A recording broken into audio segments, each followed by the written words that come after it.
Pemirsa, instruksi Presiden nomor 1 tahun 2013 jelas menyebutkan tentang aksi pencegahan dan pemberantasan korupsi. Hal ini terus dipercepat terutama untuk segera mencapai reformasi birokrasi. Bagaimana dengan Kementerian Kesehatan? Apa saja upayanya untuk melawan korupsi? Saya sudah bersama dengan Bapak Purwadi. Beliau adalah Inspektur Jenderal Kementerian Kesehatan Republik Indonesia. Apa kabar, Pak? Selamat siang, kabar baik. Kabar baik. Pak Purwadi, berbicara mengenai korupsi. Mungkin pemirsa juga masih ingat beberapa saat yang lalu sempat tanda kutipnya ter-highlight begitu beberapa kasus korupsi yang terjadi di Kementerian Kesehatan. Tidak bisa kita juga menutupi itu begitu ya Pak Purwadi. Ada alat kesehatan, kemudian juga ada beberapa masalah e-katalog dan sebagainya. Sudah sampai sejauh mana masalah itu kemudian bergulir? Banyak upaya yang dilakukan oleh Kementerian Kesehatan. Nanti lebih dalam kita lihat apa saja. Tapi yang jelas bahwa ini adalah masalah yang sangat perlu mendapat perhatian kita. Kemudian harus kita upayakan bersama, tidak bisa oleh pemerintah sendiri. Oleh karena itu, Kementerian Kesehatan mengajak seluruh komponen bangsa untuk bersama-sama menyatakan perang pada korupsi. Jadi ini sudah bukan kemudian kita melawan, tapi ini perang. Perang. Oke. Berarti layaknya perang tentu ada persiapan-persiapan, amunisi disiapkan, kemudian tentaranya juga pasti disiapkan. Apa yang dilakukan Pak Purwadi? Yang pertama terkait dengan Inpres 2013 nomor 1 tadi disebut, kita sudah membuat desain atau strategi komunikasi pelaksanaan pencegahan dan pemberantasan korupsi di lingkungan Kementerian Kesehatan. Kemudian melalui pendidikan dan pelatihan kita masuk ya, memberikan materi ajar pendidikan budaya anti korupsi. Jadi khusus begitu Pak? Iya. Di setiap kali ada SKS pelatihan? di Politeknik Kesehatan yang 38 politeknik di 34 provinsi. Kemudian setiap pelatihan penjenjangan struktural fungsional kita kasihkan pembekalan tentang anti korupsi. Ini khusus bagi mereka yang baru belajar atau memang untuk seluruh? Jadi kalau yang pendidikan itu yang baru belajar di dunia kesehatan, bagi yang bekerja di lingkungan kesehatan, setiap pelatihan diberikan. Gitu. Jadi itu lebih detailnya hal-hal yang dilakukan. Dan modulnya bukan kita bikin sendiri, bersama BPK, sama BPKP, bersama KPK. Ini menarik ketika Pak Purwadi meng-highlight soal BPK begitu, karena ada data terbaru dari BPK yang menyebutkan juga sebetulnya tren untuk korupsi ini menurun, terutama di Kementerian Kesehatan ya Pak Purwadi ya. Ini perlu kita apresiasi juga sebetulnya. 2011 sangat tinggi, tapi kemudian trennya menurun dan potensi untuk tanda kutipnya terjadi kebobolan negara ini sudah sangat jauh berkurang. Potensi kerugian negara memang sejak tahun 2011 itu menurun. Itu membuktikan atau menandakan bahwa tren kita sudah benar. Lewat pendidikan bagi mahasiswa, lewat pelatihan bagi aparat Kementerian Kesehatan. Itu kalau kemudian di lingkungannya sendiri. Tapi dari publik, Pak Purwadi membentenginya seperti apa? Karena Kementerian Kesehatan sentuhannya ke pelayanan publik, banyak sudah kita lakukan berbasiskan elektronik. Misalnya registrasi alat kesehatan elektronik, kemudian perizinan industri farmasi, pedagang besar farmasi itu elektronik, sampai registrasi dokter gigi dan apoteker, registrasinya online elektronik. Betul. Nah, jadi kita sudah upayakan, mungkin itulah solusi paling baik lewat keterbukaan dengan elektronik. Sudah dilaksanakan berapa lama ini Pak? Itu sejak 2011 sudah. Sudah dilakukan sejak 2011. Malah untuk pengadaan obat dan alat kesehatan sejak tahun 2013 bersama LKPP kita gunakan sistem katalog elektronik. Jadi yang melakukan lelang itu LKPP, aparat Kementerian Kesehatan yang akan mengadakan barang tinggal lihat di e-katalog. Seperti layaknya teman-teman Mbak Tantri CS kalau mau belanja online. Sama begitu. Seperti itu gambarannya ya Pak Purwadi. Sampai sejauh ini berarti 2011 sudah berjalan 4 tahun kurang lebih, sudah bisa menghasilkan apa dari hal-hal seperti itu? Untuk bidang pengadaan obat bisa 30% efisiensi. Oh ya? Betul. 30% efisiensinya sejak dari 2011. Betul. Itu hanya yang obat, yang untuk lain-lain? Yang lain kita belum lihat datanya, sedang dianalisa. Tapi yang jelas untuk obat itu efisiensinya 30% dari pengadaan sebelum tahun 2013. Tapi kita berbicara seluruh Indonesia kan, Iya. Pak Purwadi ya. Dari sejauh ini ketika Bapak sudah berjalan 2011, itu awal menyatakan mulai Kementerian Kesehatan begitu komit 2011 ya Pak Purwadi? Tidak, sebenarnya begitu Impres terbit tahun 2004 kita sudah melakukan langkah-langkah. Ya, itu banyak hal saya coba lihat. Itu tahun 2010 kita sudah melakukan komitmen, Menteri dan jajaran Eselon 1 tanda tangan komitmen bahwa kita mengimplementasikan tata kelola pemerintahan yang baik. Disaksikan oleh Wakil Ketua KPK. Itu 2004 ya Pak? 2010. Oh 2010, oke. 2012 ada Gerakan Nasional Pembangunan Zona Integritas, ya, itu jajaran Kementerian Kesehatan tanda tangan termasuk 214 satker di seluruh Indonesia melakukan hal yang sama. Jadi ketika kala itu dilakukan di Jakarta begitu, tapi juga di saat yang bersamaan? Di saat yang sama lewat video conference. Oh, di saat yang bersamaan juga di seluruh daerah melakukan hal. Isi komitmennya ada 5. Yang pertama melaksanakan reformasi birokrasi secara konsisten. Yang kedua menjunjung tinggi integritas aparatur sipil kesehatan. Ketiga menerapkan sistem pengendalian internal pemerintah atau dikenal SPIP. Menolak adanya praktek suap, gratifikasi, pemerasan, uang pelicin dalam bentuk apapun. Ya, serta mendorong peningkatan kualitas pelayanan publik. Itu yang juga paling penting yang terakhir ya Pak, peningkatan satu lagi, kualitas. Inspektorat Jenderal Kementerian Kesehatan yang dulunya sebagai watchdog, yang ngawasi, bertransformasi menjadi konsultatif sifatnya. Jadi sebelum terjadi penyimpangan, konsultasi mereka dengan kita. Jadi mengawal bersama-sama. Oke, ini menarik. Nanti kita akan ngobrol-ngobrol lebih lanjut lagi. Tapi saya harus jeda terlebih dahulu. Pemirsa jangan kemana-mana. Kami akan segera kembali saat lagi. Kalau Anda ingin bertanya silahkan ke kode area Anda, kemudian 50567 atau @ke_puskom.kes. Kami akan segera kembali saat lagi.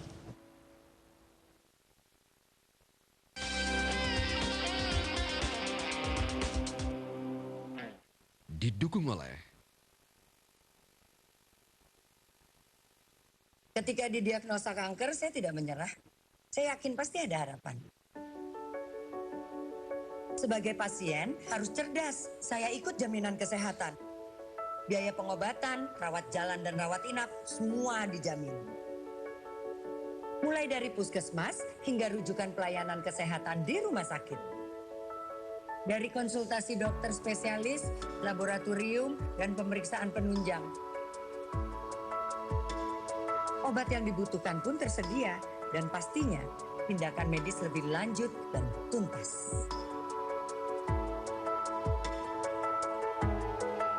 Kalau mesti antri ya wajar lah, yang sakit kan banyak, sabar. Iya, saya ikut JKN, Jaminan Kesehatan Nasional. Jadilah pasien yang cerdas, ikut JKN, dan jangan lupa bayar iuran. Tongci beda dengan teh lain, terbuat dari pucuk daun teh pilihan. Pucuk daun teh pilihan. Dengan jasmin asli. Tongci, untuk kenikmatan teh yang sesungguhnya. Tongci teh paling nikmat. Titik. Pakailah kipas angin aroma terapi merek Mas Pion. Selain mendapat angin segar, membuat Anda rileks dan tidak stres. Cintailah produk-produk Indonesia. Jakarta Fair, ayo ke Jakarta Fair. Ajang arena pameran dan hiburan. Ayo kita pergi ke sana, rekreasi sekaligus berbelanja. Belanja terlengkap di Jakarta Fair. Ayo kita ke Jakarta Fair. Ayo kita ke Jakarta Fair. Kemayoran. Ramadan Rumah Impian. Berbagi bersama Bank BTN, Real Estate Indonesia kembali membagikan puluhan rumah gratis di seluruh Indonesia. Segera di Metro TV. Didukung oleh Antimo Herbal, anti masuk angin. Jangan tunggu masuk angin. Minum Antimo Herbal. Masuk angin? No. Masuk angin? No.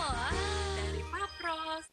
untuk apa kita sholat misalnya, kemudian kita masih melakukan banyak dosa besar. Nah, disinilah pentingnya hakikat. Jangankan yang haram, yang halal pun ketika puasa, kita sanggup untuk mengatakan tidak. Di Ramadan yang penuh berkah ini, mari kita bertanya kepada diri kita, ya Allah, apa yang bisa kita lakukan untuk saudara-saudaraku yang fakir miskin ini? Pelita Hati, setiap hari selama bulan Ramadan, jam 4:30 pagi.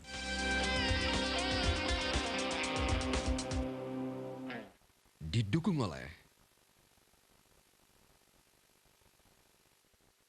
Ya, pemirsa, sudah sejak dari 2010 kemudian Kementerian Kesehatan mempunyai komitmen kuat untuk bisa melawan korupsi ini.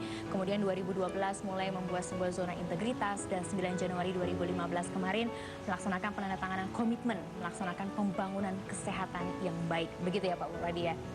Pak Purwadi, setiap hari berjibaku dengan masalah-masalah seperti ini, korupsi dan sebagainya. Tentu di Inspektorat Jenderal Kementerian Kesehatan ada banyak sekali kasusnya kan. Korupsi dari kacamata Kementerian Kesehatan itu definisinya kemudian apa Pak Purwadi? Oke. Korupsi itu asal kata dari bahasa Latin yang diadop oleh Inggris, Perancis, dan Belanda. Mungkin Belanda yang paling dekat dengan kita ya. Korupsi. Korupsi itu secara ilmiah, bahasa ilmiahnya adalah kebusukan. Keburukan, kebejatan, ketidakjujuran, dapat disuap, tidak bermoral. Itu semuanya artinya negatif semua Pak itu. Yang negatif semua itu. Dan di dalam bahasa Indonesia, dalam Kamus Besar Bahasa Indonesia, didefinisikan sebagai penyelewengan atau penggelapan untuk kepentingan pribadi.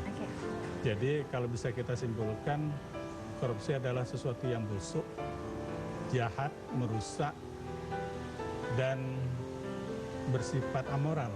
Ya.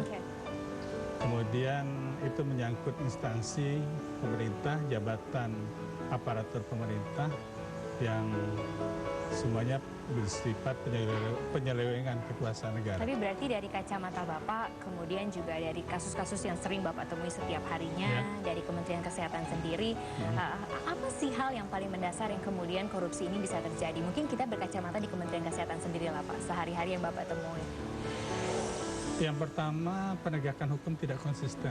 Yang paling kecil aja, nggak masuk kantor, didiemin sama pimpinan. Bermula dari hal-hal seperti itu. Kemudian penyalahgunaan kekuasaan, karena biasanya kan udah eselon 2, eselon 1, kok cuma begitu aja punya kendaraannya gitu. Nah, seperti itu. Kemudian yang juga menjadi kendala, tapi ini sebetulnya nggak bisa jadi alasan, yaitu dianggap rendahnya pendapatan. Ya, mungkin honornya Mbak Tantri sama saya tinggian Mbak Tantri gitu kan. Bapak bisa tapi, aja. tapi saya merasa, wah aku kan lebih rendah honornya, terus berupaya untuk melakukan hal-hal yang negatif. Untuk mencukupi itu, begitu ya Pak ya? Mencukupi, tapi itu kan karena kerakusan. Iya, bukan. Nah, oleh karena itu Kementerian Kesehatan ingin ada budaya sederhana gitu. Ini dilakukan kemudian seperti hal apa lagi, Pak, budaya sederhana ini? Budaya sederhana ini dilakukan seperti apa di Kementerian yang Kesehatan? jelas harusnya kita kembali ke falsafah dulu. Jangan besar pasak daripada tiang. Gitu kan? Jebol dia. Iya, itu yang sehari-hari ya, mengajak kembali ke kehidupan sehari-hari. Kemudian budaya upeti yang selama zaman dulu ya, sampai mungkin zaman sekarang masih ada. Itu yang perlu kita perbaiki. Ya. Kemudian contohnya dicegah seperti begini, apa? ada pejabat datang ke daerah, kalau nggak dibawain oleh-oleh marah gitu kan. Ada oleh-olehnya nggak ada di dalam tupoksinya gitu kan. Itu, Tapi dicegah seperti apa Pak? Apakah ada undang-undang yang dari Kementerian kan Kesehatan kita punya pemberantasan gratifikasi. Yang dimasukkan ke sana ya oleh Kementerian Kesehatan. Iya. Dan kalau misalnya itu memang ditindak dengan tegas. Iya. Sudah pernah dilakukan Pak? Termasuk saya waktu mantu harus lapor untuk penerimaan berapa ke KPK, terus oleh KPK dinilai dikembalikan ke kas negara. Tapi sebetulnya dari kasus ataupun juga apa yang sudah Bapak temui sehari-hari, karena memang kan Bapak Inspektur Jenderal, ada tidak ciri-cirinya yang kemudian bisa mengarah ke sana sebetulnya? Ciri-ciri yang jelas itu pengkhianatan terhadap kepercayaan. Kemudian penipuan, ya, kemudian sengaja melalaikan kepentingan umum untuk kepentingan pribadi atau kelompok.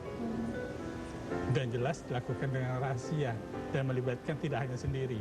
Nah, itu sudah pasti menjadi ciri-ciri yang utama ya, Pak? Iya. Jadi tidak sendiri, melibatkan banyak orang atau gimana? Karena kalau sendiri susah. Oleh karena itu kalau semuanya tidak berarti tidak. Kalau satu mau dan satu lagi mau, kolaborasi dua orang bisa jadi. Banyak ditemukan di Kementerian Kesehatan, Pak Purwadi? Kalau dulu mungkin iya, karena saya belum menjabat ya. Tetapi sekarang kesadaran itu sudah mulai muncul. Termasuk misalnya gratifikasi pemberian ya. Itu teman-teman pada lapor ke KPK ditolak. Jadi ada pilihan, melaporkan pemberian bahwa itu bukan gratifikasi atau menolak kalau khawatir itu gratifikasi. Jadi kalau kita yakin bahwa ini bukan gratifikasi, ya kita terima, tapi harus lapor ke KPK. Memberikan penyadaran seperti itu memang tadi Pak Purwadi bilang lewat pendidikan, lewat pelatihan. Hanya itu saja atau sebetulnya ada hal-hal lain, rahasia dari Kementerian Kesehatan yang lain? Contoh pimpinan, mulai dari Ibu Menteri sampai pejabat yang ada di lingkungan Kemenkes. Kalau contohnya baik, insya Allah yang di bawah juga baik. Dan kita udah dapat contoh dari zaman Bu Endang almarhum, Ibu Nafsi Hamboy, sampai sekarang Ibu Nila Muluk. Kita sangat enak kerja. Tapi sebetulnya kalau kemudian dilihat dari kasus-kasus yang mencuat, kemudian juga kasus-kasus yang Pak Purwadi tangani saat ini, apa sih yang paling banyak penyimpangannya? Apa sih di Kementerian Kesehatan ini Pak Purwadi yang chance-nya kemudian bisa terjadi penyelewengan? Pengadaan obat dan alat kesehatan. Itu yang paling tinggi. Paling banyak. Karena waktu itu sebelum e-katalog itu harga kita nggak tahu. Vendor bermain sendiri. Nah, kita nggak punya informasi yang memadai untuk berapa sih harga yang benar di situ. Nah, lewat e-katalog bersama LKPP kita dapatkan informasi harga yang pas, yang benar, tidak merugikan. Dan semua masyarakat juga bisa melihat. Tidak merugikan pengusahanya, tidak juga merugikan kita pembeli.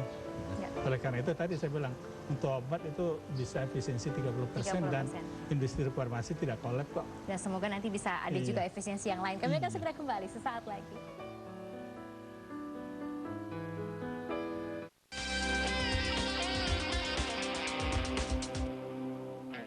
Didukung oleh Ketika didiagnosa kanker, saya tidak menyerah. Saya yakin pasti ada harapan.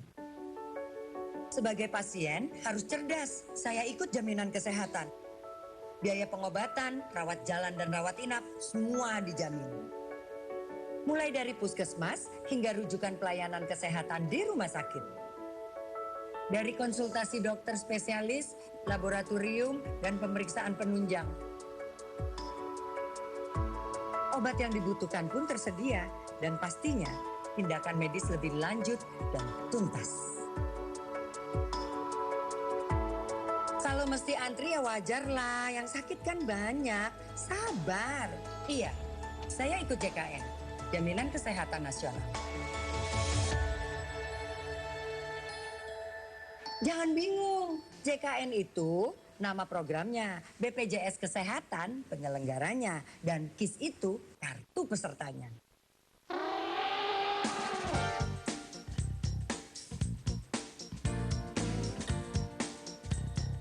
Jelas, pipa Maspion lebih kuat. Cintailah produk-produk Indonesia. Jakarta Fair, ayo ke Jakarta Fair. Ajang arena pameran dan hiburan. Ayo kita pergi ke sana, rekreasi sekaligus berbelanja. Belanja terlengkap di Jakarta Fair. Ayo kita ke Jakarta Fair. Ayo kita ke Jakarta Fair. Kemayoran.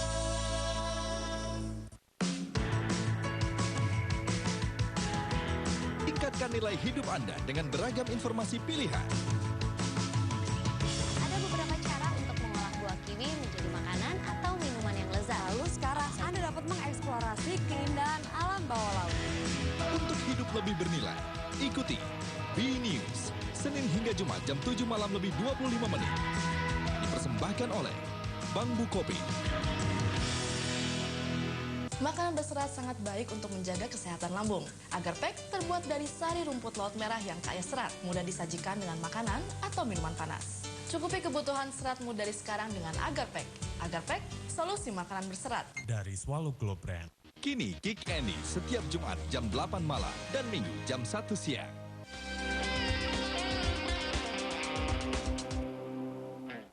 Didukung oleh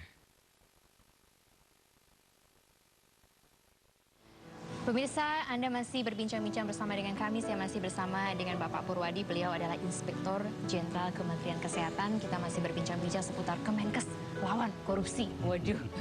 Ini tadi padahal di segmen pertama sudah dikatakan perang ya Pak ya. Udah bukan lawan lagi ya ini ya. Kita udah head to head nih perangnya. Pak Purwadi, ini sejak 3 tahun, dari tahun 2012, Kementerian Kesehatan selalu mendapatkan WTP, wajar tanpa pengecualian, setiap tahun. 3 tahun berturut-turut. 3 tahun berturut-turut. Pasti ada rahasianya kan Pak? Rahasianya adalah komitmen bersama, ya, semua jajaran. Kemudian memang kita sungguh-sungguh untuk melakukan itu. Bukan sekedar komitmen tanda tangan, tapi melakukan hal yang sejak dari perencanaan sampai evaluasi pelaksanaan. Kita kawal bersama. Ya. Alhamdulillah sehingga 2012, laporan keuangan 2013 dan 2014 yang kemarin disampaikan di Istana Bogor, kita dapat WTP. Tahun ini kira-kira gimana 2015 Pak? Kerja keras tetap dan kita yakin karena kita sudah sejak awal mengawalnya, mudah-mudahan bisa juga. Oke, jadi berarti betul-betul punya komitmen yang kuat untuk semua jajaran dari Kementerian Kesehatan. Tapi menarik karena sebetulnya ada keputusan Menteri Kesehatan begitu ya Pak ya, nomor 232 garis miring SK garis miring 6 garis miring 2013 ini, koreksi saya kalau saya salah ya Pak. Strategi komunikasi pemberantasan budaya anti korupsi. Budaya anti korupsi. Apa yang dilakukan Pak? Kalau tadi katanya memang melalui pendidikan. Iya. Tapi detailnya? Detailnya kita susun dan sosialisasikan buku pedoman tentang penggunaan fasilitas kantor. Maksudnya seperti apa tuh Pak sehari-harinya? Saya pakai kendaraan 1683 ya. Nah, itu kan cuma ke kantor, jangan dipakai belanja untuk bersama anak istri. Itu gampang aja. Gitu. Fasilitas kantor, kemudian penghematan penggunaan fasilitas kantor, komputer dan sebagainya itu. Itu betul-betul diawasi dengan ketat begitu Pak Purwadi? Iya. Sanksinya apa kalau yang melanggar? Yang jelas laptop nggak boleh bawa pulang. Oh, ditaruh di kantor? Harus, kalau untuk kantor dipakai di kantor, simpan di kantor gitu. Ya. Kemudian buku pemahaman gratifikasi, sehingga jangan-jangan kawan-kawan tidak tahu bahwa itu sebetulnya gratifikasi. Iya, betul. Nah, itu perlu pemahaman untuk itu. Dilakukan seperti apa Pak? Ada pelatihan khusus? Setiap ada sesi pertemuan, seminar, workshop, itu kita tayangkan. Apa sih gratifikasi itu? Jadi kita semua tahu, kita paham, sehingga kita berusaha sama-sama untuk menghindari. Ya. Kemudian ada kita mendorong kawan-kawan kita untuk melaporkan kalau melihat penyimpangan. Antar kawan sendiri begitu Pak? Antar kawan sendiri dilindungi begitu? Iya. Oke. Jadi, sudah pernah terjadi Pak Purwadi? Whistleblower gitu kan istilahnya. Sudah pernah terjadi? Sudah. Dan kita jaga kerahasiaan itu. Karena mata pengawas kan nggak bisa 24 jam. Nah, sesama teman. Butuh mata-mata yang lain juga. Iya, tetapi bukan untuk menyudutkan. Untuk niatnya adalah mencegah terjadinya itu. Tapi kalau kemudian ada kalimat reformasi birokrasi, berarti ada yang direformasi sebetulnya. Dari kacamata Pak Purwadi, apa yang paling penting direformasi untuk Kementerian Kesehatan? Mental. Nomor 1. Terus bekerja pakai hati. Bekerja pakai hati. Pakai hati. Ya, berapapun penghasilan kita, dimanapun kedudukan kita, kalau kita bekerja pakai hati, insya Allah selamat. Dan itu dimunculkan seperti apa ya Pak, mengajak supaya semuanya mau bekerja dengan hati, kan nggak mudah juga sebetulnya ya? Betul, tetapi sekali lagi dari contoh. Tidak mungkin hanya sekedar instruksi, perintah, tapi yang bikin perintah tidak bisa dicontoh. Dan alhamdulillah kita punya contoh. Pimpinan kita memberikan teladan yang baik untuk kita. Jadi dari top down Betul, begitu ya. top Ini down itu. reformasi dilakukan sampai ke mungkin misalnya satpam begitu, sampai ke juru parkir cleaning dan sebagainya. service. Dilakukan Iya. juga. Kalau untuk service apa yang dilakukan Pak Purwadi? Ya mereka harus mengerjakan sesuai dengan tugasnya. Jangan kita suruh untuk belanja, beli makan siang gitu. Itu dipantau juga sampai sebegitunya Pak Purwadi? Kita lihat itu, bahwa kalau ada seperti itu kita tegur. Kan nanti dia nggak kerja cleaning service tapi nugasi teman-teman untuk belanja makan siang. Iya. Itu yang dilakukan. Tapi kemudian kalau ini WTP sudah 3 tahun, kalau bisa moga-moga sampai ke tahun keempat, Bapak juga mengajak semuanya untuk dari hati, budaya anti korupsi sudah digaungkan. Betul. Apa sih yang paling dekat yang akan dilakukan oleh Kementerian Kesehatan yang kemudian didukung oleh Inspektorat Jenderal Kementerian Kesehatan untuk mencegah korupsi? Bahwa sejak awal perencanaan kita kawal sama-sama, kita lihat apakah ada penyimpangan, misalnya harga barang A, tapi di dalam dokumen perencanaan menjadi B. Nah, kita tidak benarkan itu. Untuk kegiatan A menjadi kegiatan B, tidak sesuai dengan tupoksi, kita coret juga. Nah, dan tegas begitu maksudnya ya Pak Purwadi. Dan setiap perencanaan direview, setiap pelaksanaan pekerjaan direview, sampai penyusunan laporan keuangan juga kita review. Benar nggak? Ada hal yang berbeda dalam artian kalau itu memang yang sehari-hari dilakukan untuk tugas, tapi juga ada hal yang khusus begitu? Hal khusus enggak? Enggak ada ya, semua berjalan dengan sewajarnya saja. Betul. Karena itu tadi, kita udah lama mulainya gitu. 2004 impresnya kita sudah mulai jalan, 2010 kita komitmen, dan seterusnya, dan hasilnya sudah ada. Sudah terlihat begitu terlihat ya. Dan harapannya itu bisa menjadi budaya yang berkelanjutan di Kementerian Kesehatan. Ke depan siapapun yang memimpin, sistemnya tetap berjalan dan budaya itu terbangun. Baik, Pak Purwadi terima kasih banyak. Sama-sama. Selamat terus bertugas, semoga bisa terus mengawal Kementerian Kesehatan. Dan pemirsa, demikian bincang-bincang kami pada pagi ataupun juga siang hari ini. Tapi yang pasti kalau Anda ada pertanyaan lebih lanjut silahkan ke @puskomdepkes itu untuk Twitternya. Kalau mau telepon silahkan ke kode area kemudian 50567 atau ke Facebooknya juga Kementerian Kesehatan ada di sehat_negeriku. Dan itulah tadi talk show kita bersama Kementerian Kesehatan. Teman-teman masih akan meneruskan dengan berbagai informasi lainnya. Sampai jumpa. Terima kasih banyak Pak.